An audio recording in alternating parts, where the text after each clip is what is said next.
Ads లేకుండా latest episodes చూడండి.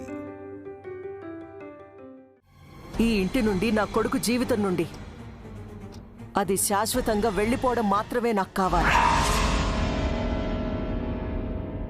కానివ్వు.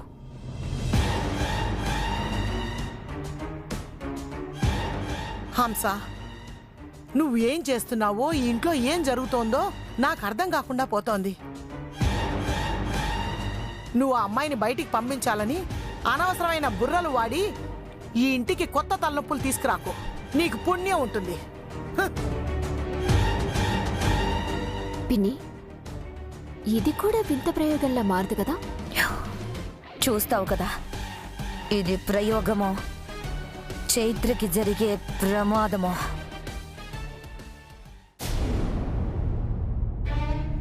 రజిత, పాలెక్కడున్నాయి?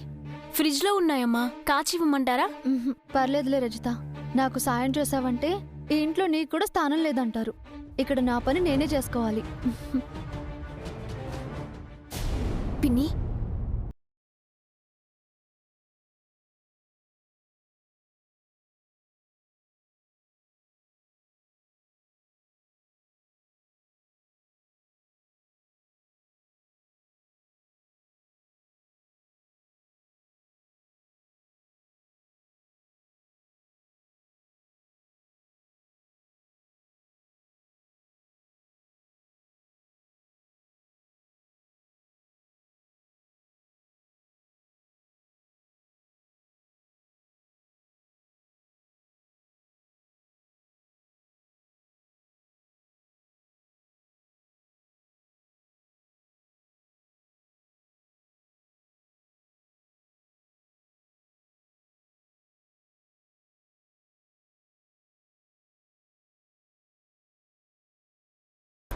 తొందరగా తీసుకురా. తెస్తున్నానమ్మా.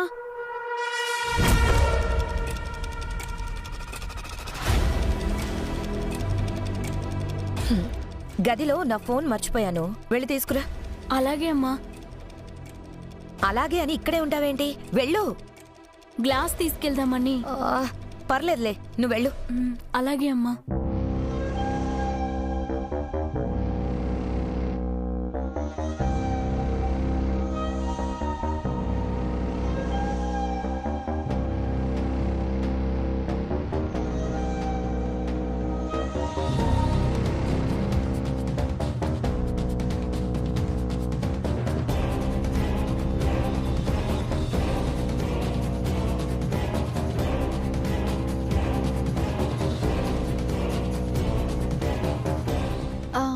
షుగర్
చైత్ర, విరాజ్, ఎక్కడికి వెళ్తున్నావు?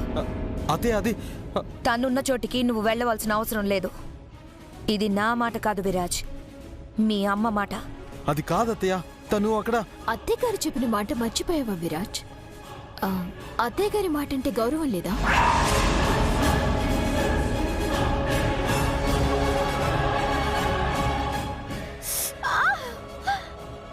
కళ్ళు మంటగా ఉంది, చాలా మంటేస్తుంది అమ్మా.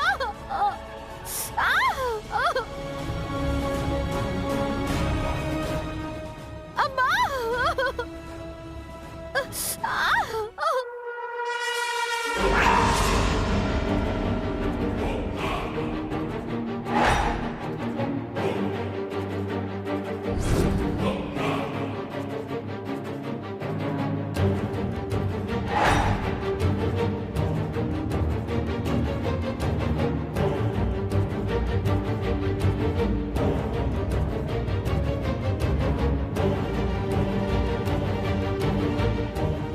చైత్ర, విరాజ్, కన్నయ్య ఏమైంది నీకు? విరాజ్, విరాజ్ ఏమైంది? ఏమైంది విరాజ్? తనని ఫస్ట్ తీసుకెళ్ళి ఫేస్ వాష్ చేయి. అలాగే సార్. విరాజ్, విరాజ్, విరాజ్, అయ్యో రక్తం! వదినా, వదినా, వదినా! విరాజ్, అత్తయ్య, ఆపండి, ఏం కాలేదు. విరాజ్, అయ్యో అమ్మా, అయ్యో, విరాజ్, ఎలా జరిగింది నాన్న? కన్నయ్య ఏంటిది? ఆపు, అది కాదన్నయ్య. అయ్యో, ఆగు. నా కొడుకు నువ్వు తాకడానికి వీల్లేదు. రజిత, నా రూమ్ లో ఫస్ట్ ఎయిడ్ బాక్స్ ఉంది, తీసుకురా. అలాగే అమ్మా. అక్కర్లేదు.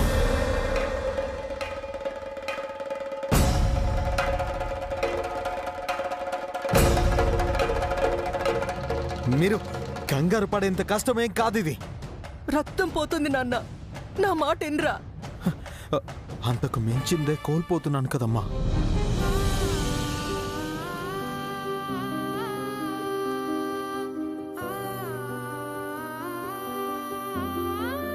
ఆ బాధతో పోలిస్తే ఇది నొప్పే కాదు. విరాజ్, ఏం మాట్లాడుతున్నావురా? ముందే చెయ్యలే ఇవ్వు. వద్దమ్మా,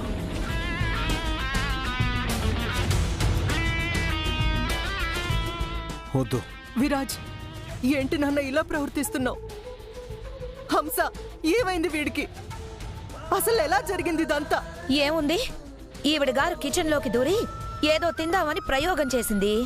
అది కాస్త బెడిసి కొట్టి పెంట పెంట చేసింది.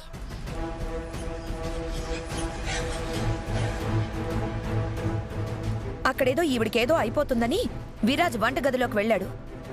ఈవిడ పగలగొట్టిన గాజు పెంకులేవో గుచ్చుకొని ఇదిగో ఇంత పని అయ్యింది. ఏయ్, ఎవరు వెళ్ళమన్నారే నిన్ను కిచెన్లోకి? నువ్వు ఉండే గది వరకే నువ్వు పరిమితం.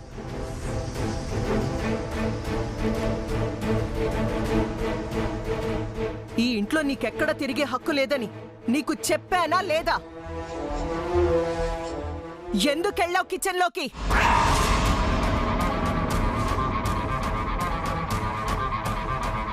అమ్మా, ఇంట్లో ఉన్నప్పుడు కిచెన్లోకి వెళ్లకుండా ఎలా ఉంటుంది చెప్పు? అది తప్పంటే ఎలా అమ్మా? తన విషయంలో అది తప్పే.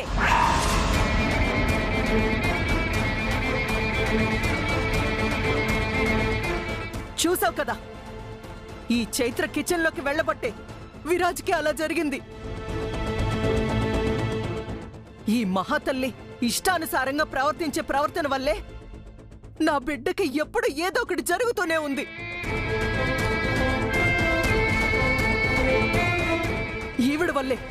ఈవిడ వల్లే నా బిడ్డ నాకు కాకుండా పోతున్నాడు.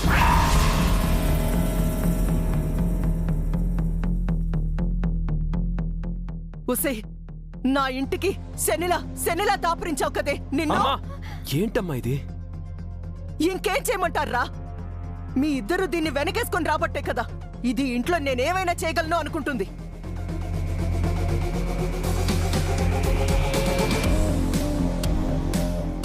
మామీ గాయానికి కారణం తను కిచెన్లోకి వెళ్ళిందనో తన కోసం నేను వెళ్ళినందుకో కాదు. చైత్ర కళ్ళ ముందున్నా భరించి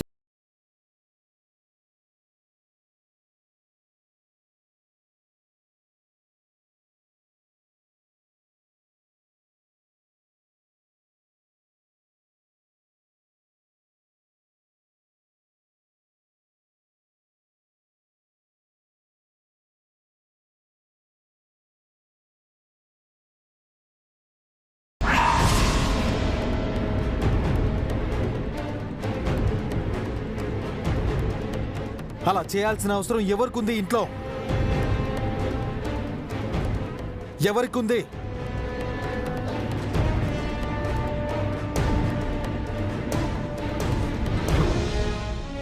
అన్నయ్య తన గాజు పెంకుల మీద కాలు వేస్తుందని నేను చూడబట్టే కదా వాటిని పక్కకి జరగబోయాను.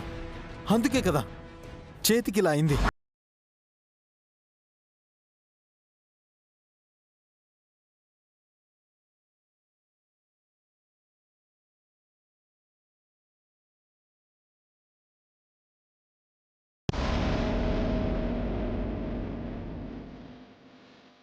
గాజు పెంకులు వేయటం ఏంటి?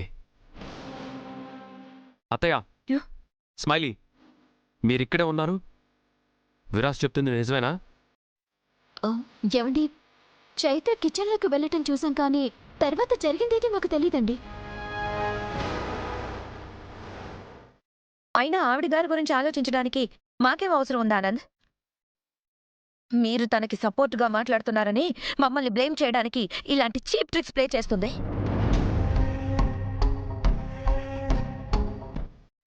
ఆ విషయం చెప్పినా మీ ఇద్దరికి అర్థం కావట్లేదు.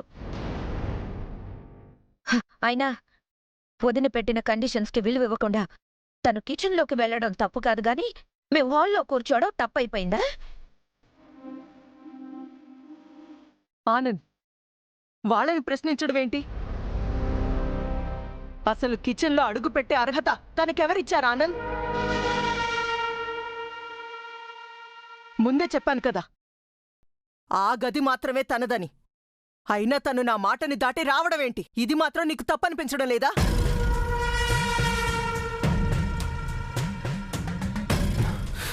అది కాదమ్మా. ఆనంద్, మళ్ళీ చెప్తున్నాను, మళ్ళీ చెప్తున్నాను, ఆ రూమ్ మాత్రమే తంది. ఈ ఇంట్లో మరో చోటుతో కాని, ఇంట్లో మనుషులతో కాని ఎటువంటి సంబంధాలు, సంప్రదింపులు ఉండకూడదు.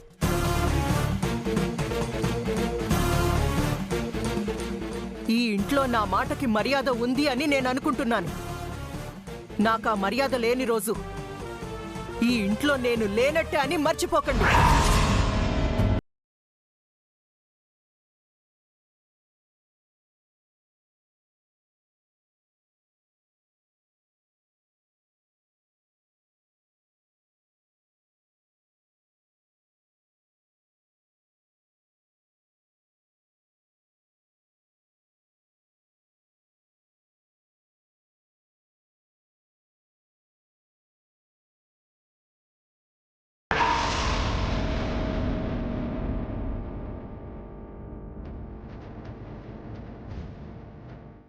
నరకం అనుభవించమని తీసుకొచ్చి జైల్లో పారేశాను.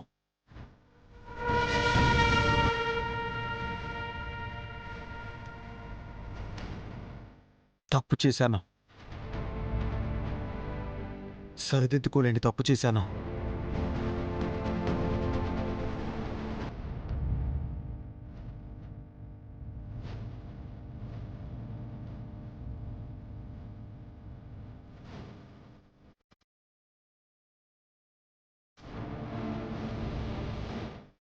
విరాజ్ని బాధపెట్టి ఈ ఇంట్లో మనం ఏం సాధించాలనుకుంటున్నామో నాకైతే అర్థం కావట్లేదు.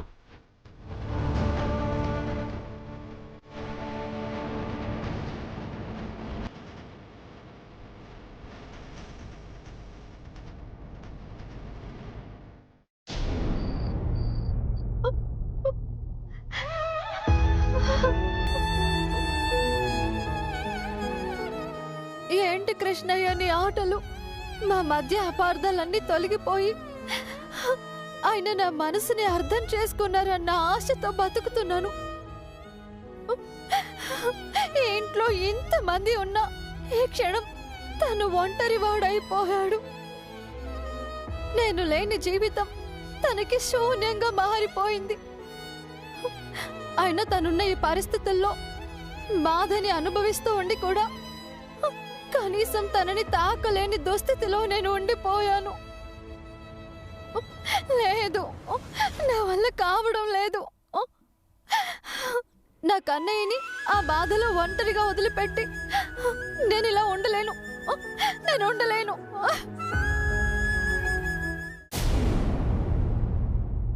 ఆగు. ఏయ్, ఎక్కడికెళ్తున్నావు? నా కొడుకు జీవితంలో నీ నీడ కూడా పడ్డానికి వీల్లేదని ముందు నుంచి చెప్తుంటే ఎందుకు అర్థం కావట్లేదు నీకు? అది కాదండి, ఆయన చేయి తగిలి రక్తం కారిపోతుంది. ఆయనకు ఎలా ఉందో ఒక్కసారి చూడనివ్వండి ప్లీజ్. నువ్వు చూడాల్సిన అవసరం ఏమీ లేదు. నీ సపర్యలేవి వాడికి అక్కర్లేదు. విరాజ్ కోసం ఇంట్లో మేమందరం ఉన్నాం. తనని మేం చూసుకోగలం. నువ్విక్కడి నుంచి వెళ్ళు. కోమతి, పోన్లేమ్మా. చిన్నోడి చేతి గాయమైందని మనసు ఆపుకోలేక వచ్చుంటుంది. ఆ మాయ చేష్టలే వద్దు అంటున్నాను అత్తయ్య గారు. ఇలాంటివి చేసే నా కొడుకుని నాకు కాకుండా చేస్తుంది. వాణ్ణి మనకి శాశ్వతంగా దూరం చేయాలని చూస్తుంది అత్తయ్య గారు. అందుకే తన పట్ల మనం ఏ మాత్రం జాలి చూపించినా అది శాపమై తిరిగి ఈ కుటుంబాన్ని చుట్టుముడుతుంది. ఏయ్, జాగ్రత్త. ఏదో ఒక కారణాన్ని కల్పించుకుని నా కొడుక్కి దగ్గరవ్వాలని చూశావో నేనేం చేస్తానో నాకే తెలీదు. కోర్టు మాటని కూడా లెక్క చేయను. మెడ పట్టుకుని నిన్ను బయటికి గంటేస్తాను. జాగ్రత్త. వెళ్ళు, వెళ్ళిక్కడి నుంచి.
చైత్ర, కన్నయ్య, కన్నయ్య. చైత్ర.